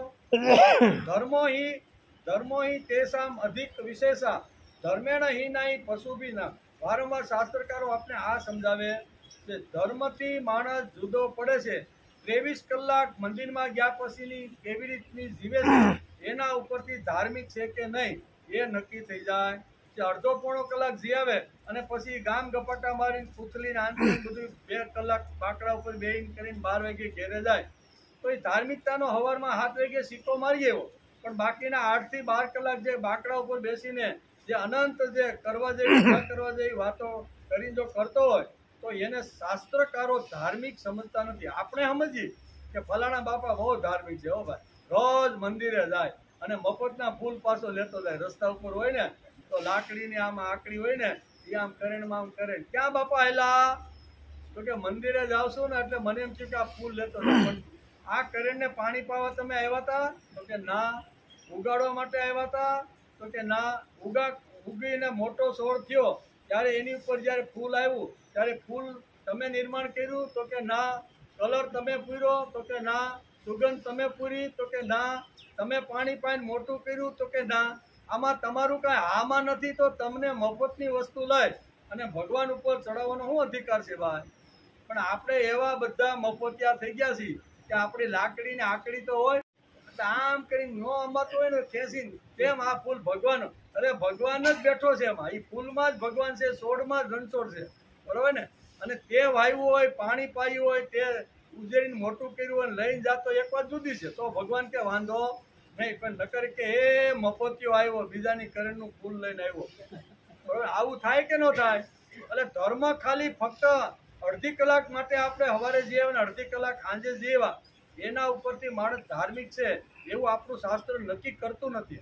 બાકીના 23 કલાક વાણી, વર્તન, વિચાર કોની સાથે હળવું મળવું, બેસવું, એની સાથે વિચારોની આપલે કરવી, આના ઉપરથી નક્કી થાય છે કે આ બાપા ધાર્મિકના ધર્મના રસ્તે છે, ભગવાનના રસ્તે છે. એ ક્યારે જ જાણી શકાય, ખાલી ગયો એટલે નહીં એમ. પછી આગળ કહે છે તેથી વિચારપૂર્વક કૃતિ માણસે કરવી જોઈએ. સાચા અર્થમાં માણસ હોઈશું તો માણસમાં કૃતજ્ઞતાનો ગુણ પહેલો હોવો.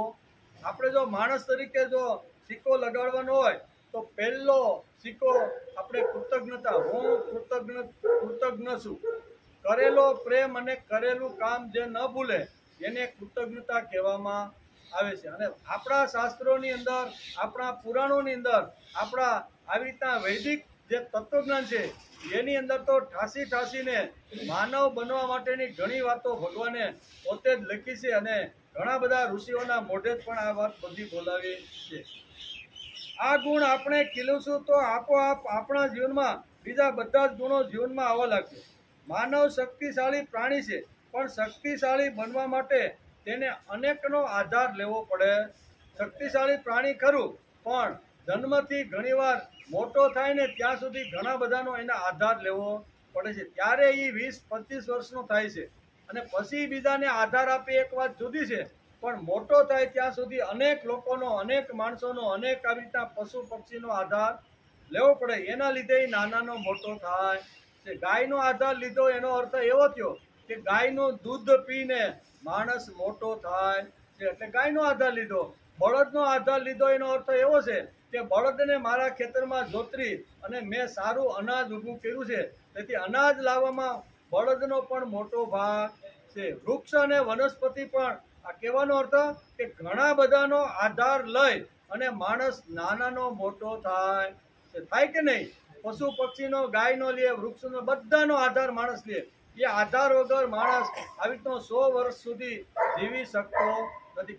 કોઈનો આધાર તો લેવો પડે છે. તેથી શાસ્ત્રકારો કહે છે, અહીંયા ઉદ્ધવને પણ ભગવાન એ જ સમજાવે છે કે પ્રવૃત્તિ નિવૃત્તિને છોડ, હવે બીજા કોઈનો આધાર લીધા વગર તું ફક્ત મારો જ આધાર લે, મારા શરણે આવી જા, મારા માટે કર્મ કર અને મારા જ માટે જો જીવન જીવવાનો પ્રયત્ન કરીશ ને તો હું તને નિર્ભય બનાવી દઈશ. તારી અંદર જે ભયભીતતા છે કે મારા ગયા પછી મારું શું થશે, આ તને જે ડર લાગે છે ને, કારણ કે ભગવાને કીધું કે મારે જવાના દિવસો હવે નજીક આવી ગયા છે ત્યારે ઉદ્ધવ કહે છે કે તમારા વગર હું રહી શકવાનો નથી. મને એકદમ ડરી ગયેલો ઉદ્ધવ ભગવાનને વારંવાર પૂછે છે ત્યારે ભગવાન કહે છે કે તારે ડરવાનું, તારું જો ડર કાઢવાનો હશે ને તો એક વાત બધું જ છોડીને તું મારા શરણે મામેકમ શરણમ વ્રજ.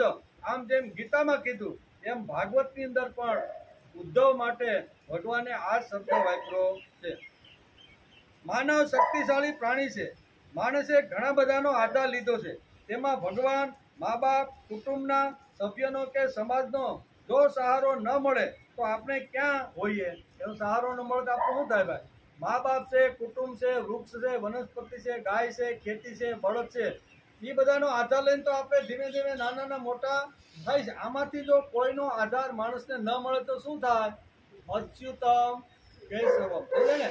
એટલે કે છે શારીરિક વિકાસ, માનસિક વિકાસ, બૌદ્ધિક વિકાસ અને આધ્યાત્મિક વિકાસ સાધવા માટે અનેકનો સહારો લેવો પડે. જેમ જેમ શરીરની વૃદ્ધિ કરવા માટે ગાયનો સહારો લેવો પડે, ગાયના દૂધથી માણસ ધીમે ધીમે નાનાનો મોટો થાય છે, એમ માનસિક મારે જો વૃદ્ધિ કરવાની હોય, બૌદ્ધિક વૃદ્ધિ કરવાની હોય, આધ્યાત્મિક ક્ષેત્રની અંદર મારે જો આગળ વધવાનું હોય, ભક્તિ પણ જો કરવાની હોય ને તો મારે કોઈનો આધાર તો લેવો પડે. આધાર વગર હું આ ગુણો મારા જીવનમાં લાવી શકતો નથી. એમ હવે તેથી સાધવા માટે અનેકનો સહારો લેવો પડે છે. એમાં માતૃદેવો ભવ, પિતૃદેવો ભવ, ઘણા બધા સૂત્રો આપણા શાસ્ત્રકારોએ આપ્યા છે કે આ બધા સૂત્રનો આધાર લીધા વગર માણસ આવી રીતનો મોટો થઈ શકતો નથી. કયા સૂત્રો આપ્યા છે? તો 8 પ્રકારના સૂત્રો અહીંયા ઉપનિષદની અંદર આપ્યા છે. જેણે ઉપનિષદો વાંચ્યા છે એને ખબર છે કે ઉપનિષદની અંદર અહીંયા બહુ સરસ રીતે માણસ કોનો આધાર લઈને નાનાનો મોટો થાય છે એના માટેના 8 સૂત્રો આપ્યા છે. પહેલું સૂત્ર છે સત્યમ વદ. સત્યમ વદ ધર્મમ ચર, માતૃદેવો ભવ, પિતૃદેવો ભવ, આચાર્ય દેવો ભવ, અતિથિ દેવો ભવ, શ્રદ્ધાય દેવમ અને સ્વાધ્યાયાનમાં પ્રમદ. આ 8 વાતો આપણા શાસ્ત્રકારોએ આપને આ આધાર લઈને આગળ વધવાનું સમજાવ્યું છે. સત્યમ વદ આપણી વૈદિક ધર્મના આ આધાર છે. આપણી વૈદિક સંસ્કૃતિનો મોટામાં મોટો જો કોઈ આધાર હોય તો સત્યમ વદ. સત્યનો આધાર લઈ, અહિંસાનો આધાર લઈને, આ 2 ગુણોનો આધાર લઈ અને લાકડીના હોટેને એક જ પોતરી પહેરી અને 200 વર્ષ સુધી જે અંગ્રેજો ભારતની અંદર મૂળિયા નાખી ગયા હતા ને, એ 2 ગુણોના હિસાબે એ મૂળિયાને ઉકેડીને ઇંગ્લેન્ડ ભેગા કરી. આટલી તાકાત સત્ય અને અહિંસામાં છે. કેટલી? એને બીજું કાંઈ કર્યું નહીં. સત્યનો આધાર લીધો અને અહિંસક વૃત્તિ, કોઈને પણ માર્યા વગર પણ અમે સ્વતંત્ર બની શકીએ છીએ એવો આધાર ગાંધીજીએ ખાલી ભગવદ્ ગીતાના 2 જ આ સિદ્ધાંતો સત્ય અને અહિંસા, ભગવાને જે ગીતામાં જે ગુણો કીધા છે ને એ 2 ગુણોનો આધાર લઈ અને એક જ પોતરી પહેરેલો માણસ, એના હાથમાં નહીં બંદૂક, નહીં દારૂગોળો, કોઈ વસ્તુ નહીં, અને તમે કહેશો કે ક્વિટ ઇન્ડિયા, ભારત છોડીને ચાલે જાઓ, આ દેશ તમારા બાપનો નથી. તમે આવ્યા હતા સત્ય અહિંસાનો માર્ગ લઈ અને આવી રીતની કામ થઈ શકે છે. એ ગાંધીજીના ચરિત્ર ઉપરથી, એના વાંગ્મયમાંથી ઘણીવાર આપણે આ બધી વાતો મળે છે. સત્ય માણસનો હંમેશા આધાર હોવો જોઈએ. બરોબર? એટલે સત્યમ વદ. બીજી વાત છે ધર્મમ ચર. ધર્મનું માણસે આચરણ કરવું જોઈએ. કયો ધર્મ? તો કે માતૃદેવો ભવ. એ પહેલો મારો ધર્મ છે. જે મા બાપે મને જન્મ આપ્યો, નાનાનો મોટો કર્યો, ઉછેર્યો, પાળ્યો, પોષો, પંપાળી અને જગતના આંગણામાં હું હસતા રમતા જીવી શકું એના માટે ઘણો બધો એને ત્યાગ કરીને મને મોટો કરવાનો પ્રયત્ન કર્યો. આ બધી જ વાતો ભાગવતકારે સંક્ષિપ્તની અંદર ઉદ્ધવને સમજાવી છે. પણ એ શ્લોકને જો થોડીને આપણે સમજવાનો પ્રયત્ન કરીને તો એના પેટની અંદર આ બધી વાતો આવી જાય. આ બધી વાતો સમજવાની. સત્યમ વદ આપણી વૈદિક ધર્મના આધાર સ્તંભો છે. એટલા માટે જો માણસ કૃતજ્ઞતા અને ભાવમયતા ભૂલી જશે તો માણસ પશુ જેવો બને. એ વાત માણસે અવાજ આવે. વૈદિક સંસ્કૃતિનો જો કોઈ આધાર સ્તંભ હોય તો એ સત્યમ વદ, પછી ધર્મમ ચર, અને ત્રીજું જ પગથિયું કીધું માતૃદેવો ભવ. માને તું દેવ સમજ, બીજા દેવને તારે બહુ ગોતવાની જરૂર. મંદિરે મંદિરે ખૂબ હાથ જોડ્યા, જોડેલા હાથ હવે છોડી અને મારા ઘરમાં જે મારા મા બાપ છે એ જ મારો ભગવાન છે. એટલે કે આ આપણી સંસ્કૃતિના બધા આધાર સ્તંભો છે. માતૃદેવો ભવ, પિતૃદેવો ભવ એ આપણી વૈદિક સંસ્કૃતિના આધાર સ્તંભો છે. એટલા માટે જો માણસ કૃતજ્ઞતા અને ભાવમયતા ભૂલી જશે તો માણસ અને પશુમાં ફરક શું ભાઈ? આ બધું જો ભૂલી જાય કે જેણે મને જન્મ આપ્યો, જેણે મને મોટો કર્યો, જેણે મને ઉછેર્યો, પ્રતિકૂળ પરિસ્થિતિમાં પણ મને ઊભો રાખવાનો જેણે પ્રયત્ન કર્યો છે, જરૂર પડે તો પાણી પીને એને એક ટક ગાળ્યો છે, પણ મારા મોઢામાં અનાજ એને મૂકેલું છે. આ જે મા બાપનો જે ઉપકાર છે ને એ ઉપકાર જીવંત પર્યંતપણું ભૂલી શકું એમ નથી. આ વાતો આપણા વૈદિક ધર્મની અંદર સમજાવી છે. આપણા પર સૌથી મોટું કોઈનું જો ઋણ હોય તો તે છે ભગવાનનું ઋણ છે. જેણે માનવીને આવું અમૂલ્ય જીવન આપ્યું છે, બરોબર ને, એ ભગવાનનું પ્રથમ ઋણ છે. તે કરુણામય પરમેશ્વરને જો કૃતજ્ઞતાપૂર્વક યાદ ન કરીએ તો આપણે નગુણા કહેવાય. જેણે મને માનવ તરીકે આ જગતમાં માનવનું શરીર આપ્યું, 84 લાખ યોનિમાં કોઈ યોનિમાં ન ફેંકતા મને ભગવાને માણસ બનાવ્યો છે. માણસ જેણે મને બનાવ્યો છે એના પ્રત્યે માણસે કૃતજ્ઞતા રાખવી જોઈએ, એના પ્રત્યે ભાવમયતા રાખવી જોઈએ. કૃતજ્ઞતા અને ભાવમયતા આ બે મોટામાં મોટા ગુણો છે. એ ગુણોને જો માણસ આત્મસાત જો કરી લે ને તો દુનિયાની કોઈ તાકાત એને હરાવી શકતી નથી. તેથી ભગવાન ઉદ્ધવને વારંવાર આ જ કહે છે કે તારા જીવનમાં તારા ઉપર જેના ઉપકારો છે ને તેનું સ્મરણ તારે કરી લેવું જોઈએ. તે કરુણામય પરમેશ્વરને જો કૃતજ્ઞતાપૂર્વક યાદ ન કરીએ તો આપણે નગુણા કહેવાય. ભગવાન મંદિરમાં છે કે આકાશમાં છે એવું નથી, એમાં તો છે જ આકાશમાં છે ને મંદિરમાં છે, પરંતુ સૌથી વિરાજમાન હોય તો તે આપણી અંદર આવીને બેઠેલો છે. સર્વસ્ય ચાહમ હૃદયની વિષ્ટો. આકાશમાં છે, પશુમાં છે, પક્ષીઓમાં છે, નદી નાળા વહેતા ઝરણામાં ભગવાન ક્યાં નથી ભાઈ? ભગવાન સરાસર વ્યાપ્ત થઈ રહેલો વિભુ છે. પણ એને બધા કરતા જો કોઈ નજીકની જગ્યાએ ભગવાન જો હોય ને તો એ માનવ શરીરની અંદર, હૃદયની અંદર ભગવાન આવીને બિરાજમાન છે. જે મારું હૃદય સારી રીતે જે સંભાળે છે, ધબકાવે છે અને શરીરમાં જ્યાં જરૂર પડે ત્યાં લોહીથી શું કહેવાય ધબ ધબ ધબ કરતું એ ધબકારા દ્વારા લોહી પહોંચાડવાનું કામ કરે છે. સર્વસ્ય ચાહમ હૃદયની વિષ્ટો. આ સમજણ આપણને પૂજ્ય પાંડુરંગ શાસ્ત્રી આઠવલેએ અતિ સરળ અને સચોટ અને વ્યવહારુ પ્રયોગ આપને ત્રિકાળ સંધ્યાનો આપ્યો. આ હેલી ભાષામાં ભગવાન ઉપરના જે ઉપકારો છે, ભગવાન મને જે કાંઈ મદદ અથવા મારા માટે રાત દિવસ જે કામ કરે છે એના માટે જો કૃતજ્ઞતા વ્યક્ત કરવાની હોય તો કદાચ આપણે શાસ્ત્રોનો ઊંડો અભ્યાસ નહીં કર્યો હોય તો ચાલશે. અહીં ભગવાને કીધું ને કે સત્સંગનું મહિમા વધારતા એણે ઘણા બધા મિત્રોના નામ લીધા. એમાં વિભીષણ હતો, પછી એની અંદર સબરી હતી, ગોપીઓ હતા, ગોપો હતા. એ કે આ બધા ક્યાં ભાઈ? હનુમાનજી ક્યાં બધા શાસ્ત્રોનો અભ્યાસ કરવા ગયા હતા? પણ એ બધા મારા શરણે મને પામી ગયા. એનું કારણ શું છે? એ સત્સંગની અંદર રત રહેલા હતા. અહીંયા પણ ઘણીવાર આપણે એમ થાય વેદ ક્યાં વાંચવા ભાઈ? વેદ તો સંસ્કૃતમાં છે, ઊંડા એના અર્થો છે. એ હવે ભાઈ ગુજરાતીના ફાંફા પડતા હોય, હવે એમાં આવા સંસ્કૃતના ગ્રંથો મારે ક્યાં વાંચવા? તો કાંઈ વાંધો નહીં, તું કદાચ આ ગ્રંથો નહીં વાંચીશ ને તો પણ ચાલશે, વાંચીશ તો કાંઈ વાંધો નથી. પણ આ દિવસની અંદર ભગવાનને 3 વાર તું કૃતજ્ઞતાપૂર્વક યાદ કરને તો આ જ મોટામાં મોટો ધર્મ છે. સવારે ઉઠ્યા પ્રભુને યાદ કરીએ, બપોરે જમતી વખતે પ્રભુને યાદ કરીએ, રાત્રે સૂતી વખતે પ્રભુને યાદ કરીએ. આ 3 સ્થાન અથવા 3 જે સમય છે ને એ અગત્યનો સમય છે. આવા અગત્યના સમયની અંદર ભગવાનને યાદ કરી લેવા જોઈએ. સર્વસ્ય ચાહમ હૃદયની વિષ્ટ. આ સમજણ આપણે પૂજ્ય પાંડુરંગ શાસ્ત્રી આટોલે અતિ સરળ અને સચોટ અને વ્યવહારુ પ્રયોગ ત્રિકાળ સંધ્યાના માધ્યમથી આપ્યા. ત્રિકાળ સંધ્યા એ પાંડુરંગ શાસ્ત્રીએ આપેલો એક પ્રયોગ છે કે આ પ્રયોગથી માણસ ભગવાન સુધી પહોંચી શકે છે. ભલે એ ભણ્યો ન હોય, જેને આવી રીતનું ઊંડું એને શાસ્ત્રનું જ્ઞાન ન હોય, પણ રોજ ભગવાનને કૃતજ્ઞતાપૂર્વક યાદ કરી લેવું.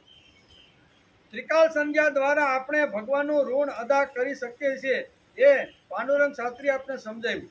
માનવને પોતામાં રહેલા ભગવાનની અનુભૂતિ થશે અને કૃતજ્ઞતાની ભાવના જાગતા એનો જીવન વિકાસ થશે, તો જ એની બધી સમસ્યાઓનું નિરાકરણ આવશે.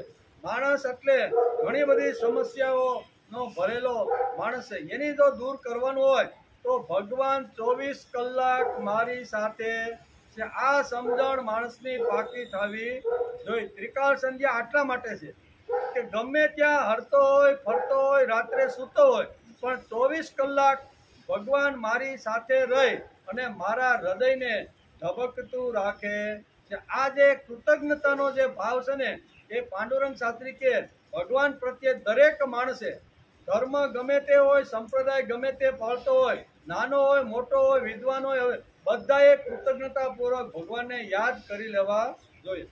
પ્રત્યેક માનવને મા બાપ, ગુરુ, સમાજ, રાષ્ટ્ર, ધર્મ, સંસ્કૃતિ અને ભગવાનનું એમ અનેક ઋણ અદા કરવાના છે. પણ તે ઋણી છે તે ખબર પડે તો અદા કરે ને, કે જેના જેના ઉપકારો મારી ઉપર છે એ તો માણસને ખબર પડવી જોઈએ ને. નાનું એવું આપણે ઘણીવાર કહીએ કે ખેતરે આપણે 2-3 કિલોમીટર દૂર હોય, જૂના કાળની વાત, અત્યારની વાત નહીં, તો એ વખતે આવવા જવામાં કલાક 1.5 કલાક લાગે, બહુ દૂરનું ખેતર હોય તો. અને વસ્તુ કઈ રાપ ભૂલાઈ ગઈ, કળિયું નાખી દીધું ગાડામાં, અને ત્યાં જઈને જોયું ખાલું રાપ તો મારી ઓસરીના કોને પડી રહી, હવે શું કરવું? હવે 3 કિલોમીટર પાછું જાવું ને 3 કિલોમીટર આવું એટલે બપોર થઈ જાય કે નહીં. પણ બાજુમાં મગનભાઈનું ખેતર હતું. મગનભાઈ પણ ખેતરમાં કામ કરે. એ ભાઈ, તમારે ત્યાં આ રાપ છે? તો કે હા, મારી પાસે વધારાની જ પડી છે. બોલો ને, શું કામ છે? તો કે ભાઈ, મને 2-3 કલાક આપની, મારી રાપ ભૂલાઈ ગઈ. એ 2-3 કલાક માટે રાપ લાવે, 2-3 કલાક ખેતરમાં હાકે અને આપવા માટે જાય છે, તો કમસે કમ આભાર માને કે નહીં? સામાન્ય રાપ જો કોઈ વાપરવા આપે અને પાછી પરત કરવા માટે જાય તો પણ એનો આપણે આભાર માનવાનું ભૂલતા નથી. બસની અંદર દાંડો પકડીને ઊભા હોય અને બાજુમાં કોઈ કે દાદા બેહી જાઓ, તો બેહી ગયા એટલે આપણે બહુ સારું હો ભાઈ, તારો આભાર. આવું થાય કે ન થાય? અરે સામાન્ય બીડીનું ઠૂઠિયું કોઈ પાય ને તોય આપણે એને આભાર માની છીએ કે ભાઈ બહુ આભાર, 3 કલાકથી બીડી ઘેરે ભૂલાઈ ગઈ હતી અને મને એમ હતું કે ભાતવાળી કઈ આવે એના ભેગું તમે મગાવી લીધી, પણ આવે તે થાય ને, બરાબર? એટલે તે બીડીનું ઠૂઠિયું 3 ઇંચનું પાયું ને, તારો ખૂબ ખૂબ. આવા બધામાં આપણે આભાર માનવાનું ચૂકતા નથી. પણ જેનો આભાર છે, જે ભગવાને મને માણસ બનાવ્યો, જે મા બાપે મને જન્મ આપ્યો, જે ઋષિઓએ મને જે સંસ્કાર આપ્યા, જે ગાયે મને પાળી અને પોષીને મોટો કર્યો, જે બળદના કામ લઈને એની પાસેથી ઘણું મેં અનાજ ઉત્પન્ન કર્યું, આ બધાના ઉપકારો મારી ઉપર છે. તો આવા નાના નાના ઉપકારને ભૂલતો નથી માણસ, તો આવા ઉપકારને માણસે ભૂલવા જોઈએ ખરા? તેથી શાસ્ત્રકારો કહે છે કે માણસ એટલે કૃતજ્ઞતા, અને જેની અંદર કૃતજ્ઞતાનો ગુણ ન હોય ને એને પશુ સમજવામાં આવે છે. આ બધામાં સૌથી મોટું ઋણ ભગવાનનું છે. ભગવાને બધી જ રીતે માણસને સંભાળ્યો છે. પરંતુ આજે આપણે રહ્યા સંસારી માણસ ભગવાનના આપણા ઉપર અનંત ઉપકારો છે. 24 કલાક ભગવાનને યાદ કરતા જો બેસી રહેશું ને તો આપણી સંસારની ઘટમાળા હાલશે. કમાવા તો જવું પડે ને, માળા લઈને બેસી જાઓ. 25 વર્ષનો યુવાન હોય અને ઘરમાં માળા લઈને 24 કલાક ભગવાન કરે તો એનો સંસાર હાલે ખરો? એટલે બહાર તો જવું જ પડે, ધંધા માટે તો જવું જ પડે. એટલે પાંડુરંગ શાસ્ત્રી જેવા એ આખો સમાજનો અભ્યાસ કર્યો કે 24 કલાક જો માણસ ભગવાનની અંદર આવી રીતનો બેઠો રહેશે ને તો એ કમાહે કેવી રીતે? કમાય નહીં તો પૈસા ક્યાંથી લાવશે? તેથી એક સરળ ઉપાય અને સરળ પ્રયોગ આપી દીધો. કયો આપ્યો?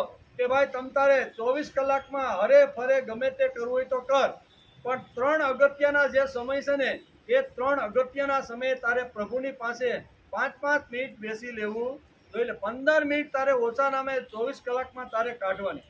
સવારે ઉઠો રે ઉઠો 5 મિનિટ પથારીમાં બેસી ભગવાનને યાદ કરી કે ભગવાન તારા અનેક ઉપકારો મારી ઉપર છે, ભગવાન તારા ઋણનો પાર પામી શકાય એમ નથી, આટલું બધું તારું ઋણ મારા ઉપર છે. હું તો રાત્રે શાંતિથી 6 કલાક પથારીમાં નસકોરા બોલાવતો સૂતો હતો, પણ તે મારું હૃદય ધબકતું રાખ્યું. એમાં પછી જે ધમનીઓ છે, કિડનીઓ છે, આવી અનેક પ્રકારના જે ફેફસા અને હૃદય, એમાં બધે લોહી ફેરવવાનું તે ચાલુ રાખ્યું. હું તો શાંતિથી મારી પથારીમાં ઊંઘો. આવો ભગવાન પ્રત્યેનો કૃતજ્ઞતાનો ભાવ પથારીમાં બેસી અને પ્રભુને યાદ કરી લેવા. જેના ઉપકારો મારી ઉપર છે એ બધાને યાદ કર્યો. ભગવાન ઉઠ્યો તો ખરો, પણ ઉઠ્યા પછી મારે રાત્રે સ્મૃતિ હતી, વિસ્મૃતિ થઈ ગઈ હતી, અને સવારે જાગ્યો ત્યારે પાછી સ્મૃતિ આવી ગઈ. વિસ્મૃતિ એટલે બધું ભૂલાઈ જવું, એટલે રાત્રે બધું ભૂલાઈ ગયું હતું, એટલે મને ઊંઘ આવી, અને સવારે ઉઠ્યો પાછી સ્મૃતિ તે મને આપી દીધી. એટલે વિસ્મૃતિ જે થઈ છે એમાંથી સ્મૃતિ લાવનાર હે ભગવાન, મારા તમને વારંવાર નમસ્કાર છે. એટલું જ નહીં, રાત્રે અંધારું હતું, આખો દિવસ પ્રકાશ હતો, અને પ્રકાશમાંથી અંધારામાં ગયો, અને અંધારામાંથી પાછો હું પ્રકાશમાં અત્યારે આવી રહ્યો. હમણાં સૂર્યોદય થશે, એટલે અંધારાનું જવું અને પ્રકાશનું આવવું, આ બે જે સંધિકાળ થાય છે, આને કહેવાય સંધિકાળ. પ્રકાશનું આવવું અને અંધારાનું જવું, એ બે વચ્ચેનો જે કાળ છે ને એને સંધિકાળ કહેવામાં આવે છે. આવા સંધિકાળના સમયે પ્રભુને યાદ કરવું ને, એમાં વિશેષ આ શાસ્ત્રકારોએ લખ્યું છે. પછી શાંતિથી ધંધા ઉપર ગયો, સવારે સરસ મજાનો ઘી ગોળનો નાસ્તો કર્યો, હાકી અને 12 વાગે જ્યારે ભૂખ લાગી, ભતવારી આવી અને ચીકુડીના ઝાડ નીચે શાંતિથી જમવા માટે. દિવસ કળિયું હાક્યું હોય, ખૂબ ભૂખ લાગેલી હોય, અને ભૂખ લાગેલી છે, જમવા માટે બેઠા છે, અને જમવાની શરૂઆત ભગવાનને યાદ કરીને જમવાની શરૂઆત કરે છે. હું જ્યારે ભૂખ્યો હતો, એ ભૂખને લીધે હું જમ્યો, એટલે અતૃપ્તિમાંથી તૃપ્તિ તરફ. કેવો? હું જે ભૂખ્યો હતો, મને 12 વાગે સરસ મજાની ભૂખ લાગેલી હતી, પણ ભૂખ લાગેલી છે, જેમાં પછી ભૂખનું જવાનું અને તૃપ્તિનો ઓળખાર આવવાનો, આ પણ સંધિકાળ છે. એટલે કે ભૂખનું જવાનું અને અહીંયા ભૂખનું જવાનું અને ભૂખનું આવવાનું, આ બે વચ્ચેનો જે કાળ છે એને સંધિકાળ કહેવામાં આવે છે. ત્યાર પછીની વાત છે, શાંતિથી અજવાળું જવાનું છે અને હવે અંધારું આવવાનું છે. પથારીમાં બેસવાનું.